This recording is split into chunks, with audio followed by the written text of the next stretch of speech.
Well, very excited to be speaking right now about the joy of cannabis. I am joined by both of the authors of this, Melanie Abrams, who writes, of course, The Joy of Cannabis, 75 Ways to Amplify Your Life Through the Science and Magic of Cannabis, and the novels Playing and Meadowlark. She's a developmental editor and photographer and teaches writing at the University of California, Berkeley. Also joined by Larry Smith, a journalist and storytelling evangelist touted by the Oprah magazine, as on a quest to spark creativity in everyone.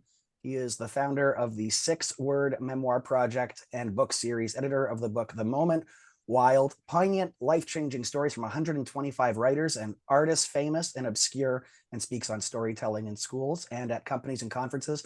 Melanie, Larry, I want to thank you both for joining me to talk about this book that you've put out. Cannabis is a topic that I find very important to me, not just for medical reasons, but also for personal reasons, entrepreneurial reasons. I used to own a cannabis lounge here in Windsor, Ontario. So destigmatization of this plant is of the utmost importance for me. And, reading through a lot of the materials about it, there's a strong focus on the destigmatization of the plant. Maybe you could explain to me why that's sort of like right at the forefront of this all. Yeah, that was super important for us for a couple of reasons. We really want to be part of this destigmatizing movement. And we just hope that we can live in a world where, when you go see a movie and someone comes home at the end of the day and they have like a cocktail or a glass of wine, it's no big deal. And we want cannabis to be as ubiquitous as alcohol. And also, for me, it was particularly important. I have 2 kids, who are older, but when they were much younger, there was all these kinds of like play dates with other parents, and alcohol was always involved. And there's this whole like rosé all day and mommy juice. And I was like this weird, wild one who preferred cannabis. Like alcohol and my body just don't react well together. And I was this outlier. And it was really important to me to create a book, a beautiful book like the one we created that you could leave on your coffee table, in your bathroom, that could just help the normalization movement. Well, let's talk about the ubiquitousness of it because, it's presented as a how-to guide. It reminds me of the book on my parents' shelf, The Joy of Cooking. Could also remind me of the other book on my parents' shelves, The Joy of Sex, that we don't need to discuss too much about that. Why focus on, that how-to experience, if you will? Well, I think for a few reasons.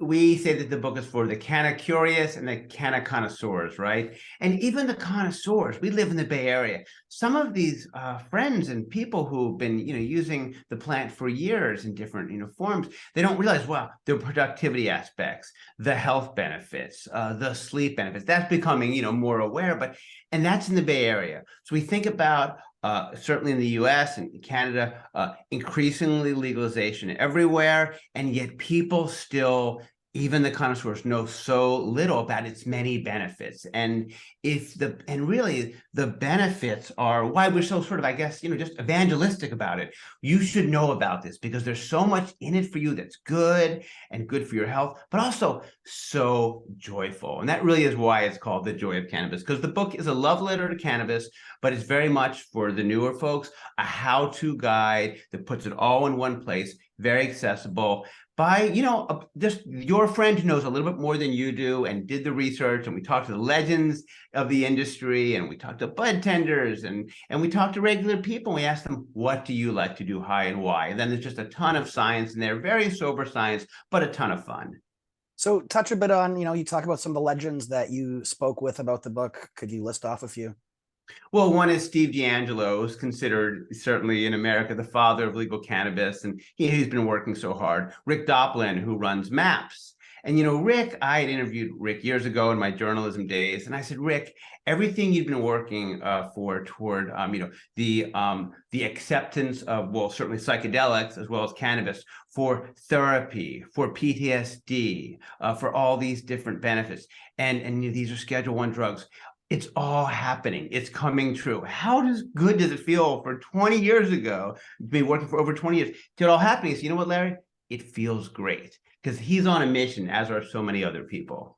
Yeah, and also, there's some, we talked to Fab Freddy, Yeah. about creativity and how he uses cannabis with creativity. And so there's there's both the kind of slightly more science aspects of it and the more playful, and we talk to people about how to use cannabis to improve, your love life and what you can do with the plant.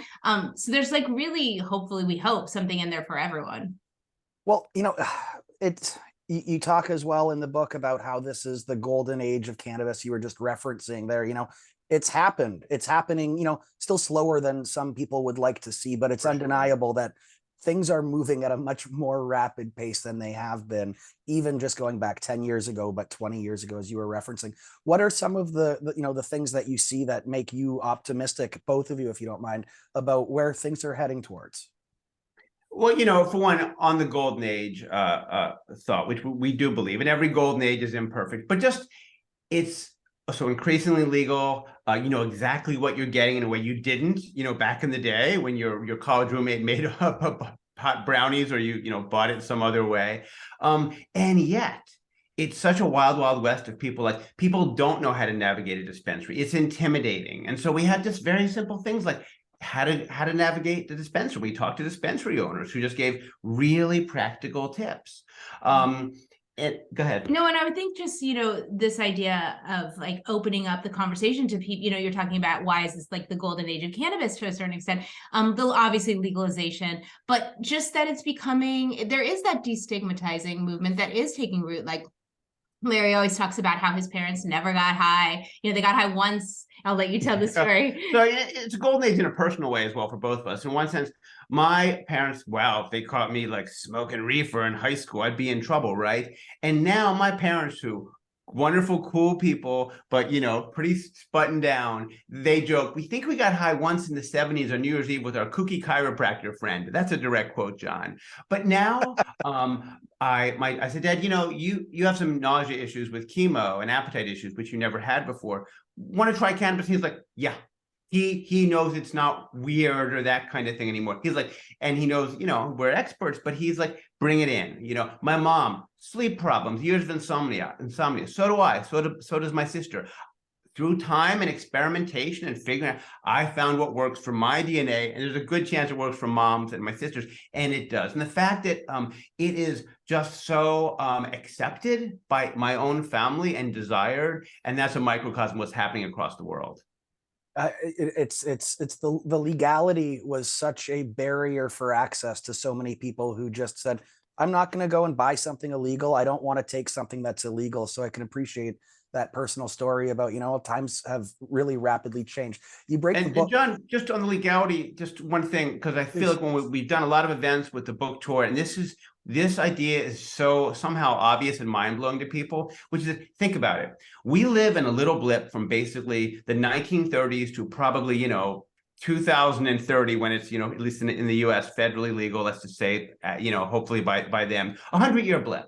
There's thousands of years before 1930, and we hope thousands of years after. And this is a blip we're living in. This was safe and legal before, and it is now. And when you kind of put that context, and I say, well, isn't it quaint that alcohol was once illegal? And they're like, right, that's what is going on with cannabis. It's a blip, and it should end, and it's a time, and there's so much information that needs to happen for people to sort of work through this new time that we're in, this great time that we're in. Well, and some of that information that people need to be able to get across to them is how they can use it, what the applications of it could be outside of, just your medical reasons, but legitimately, the recreational reasons. You talk about this is something that makes people happy. I think there's still too many people that are afraid, that are in the industry or in the sphere, that don't want to admit that, hey, there's nothing wrong with getting high too. People drink alcohol because, they like the taste, they like the smell. They also like getting drunk in a lot of cases. We're adults, and that makes sense. You break the book into sections: body, mind, connection, productivity, creativity, and joy. Could you just elaborate a little bit on that, please? Yeah, and that's super important for me particularly. I mean, obviously cannabis has so many scientific and medical benefits, and we're just learning about them because it's a Schedule I drug. We don't know as much. But this idea that cannabis is, as important for recreation, and particularly connection and joy, is like super important to me particularly. I think that, When we talk about the book, we talk about how Michael Pollan does such a good job of talking about cannabis in his book, the Botany of Desire. Desire. And one of the things he says is, and much more eloquently, is cannabis's ability to put us so firmly in the moment. And that's what we're all after. It's like being in the moment and really being able to pay attention to whatever's happening. The connection between two humans, or really, really being in nature and finding the joy that nature can provide.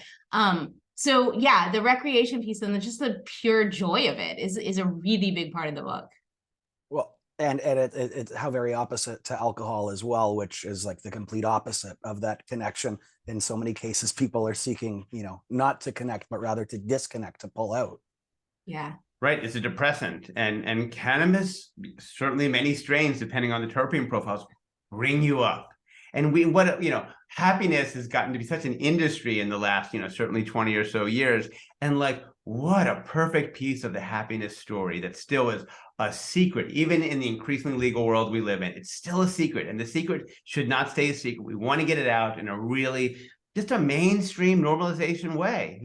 There's nothing scary about this wonderful ancient flower. Well, I want to thank you both for joining me to speak about this. Your new book is available now. People can head to your website, thejoyofcannabis.org. Are you going to be making any book tour trips down to the Midwest at all? We can see you this way. We're going to be in Chicago and hopefully Ohio. Dates are still being announced, but that'll all be on our website. So yeah. People can check that out. Thank you so much for both of you for your time. Melanie Abrams, Larry Smith, really, really appreciate it. John, it's been a joy. Thanks so much. Thank you.